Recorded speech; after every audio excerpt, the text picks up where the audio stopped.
Welcome to Digital Marketing Masterclass. We've got a lot to cover today and a great guest. Chris, why don't you kick us off?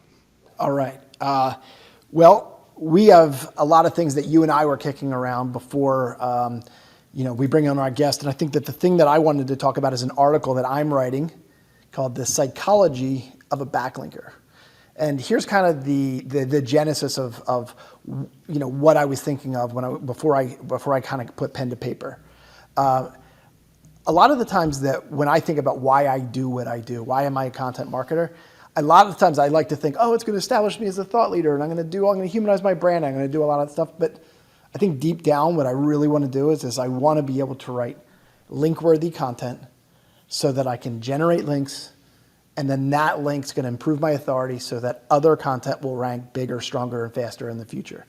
So it got me thinking, like, if I have been writing my content to the end user, the person who's going to buy from me, that person I don't really think says, I'm going to buy from Faratech, I'm going to write a blog about it, I'm going to backlink it. Like, the person who links to me and the person who buys from me, I think they're different people. And so what I started to think of is, what happens if I create like a buyer persona for a backlinker? And I come before you saying, Andy, what do you think?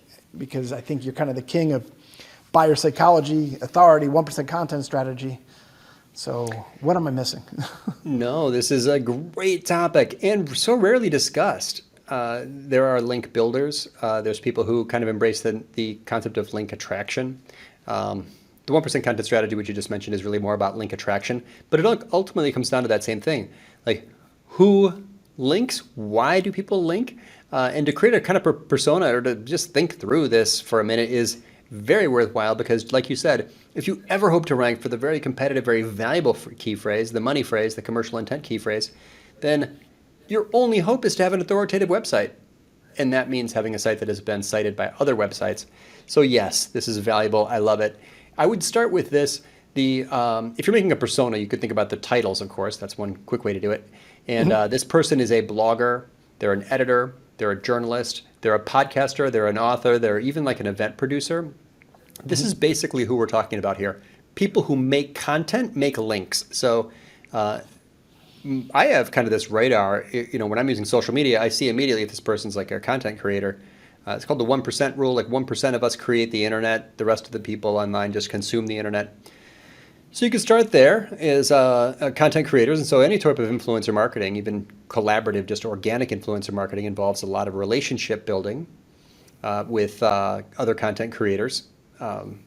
Friends help each other. And that's so relationships, as in all parts of marketing, can absolutely affect your ability to attract links and get cited by other sites.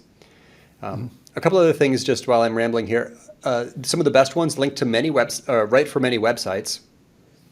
So there's kind of many of us believe there's sort of a point of diminishing returns in links. One site links to you again and again and again. Google sees that. Okay, I know that they like you.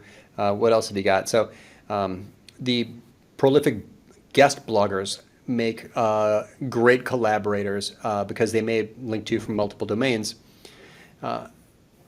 And then I guess I start thinking about what type of content really makes this happen.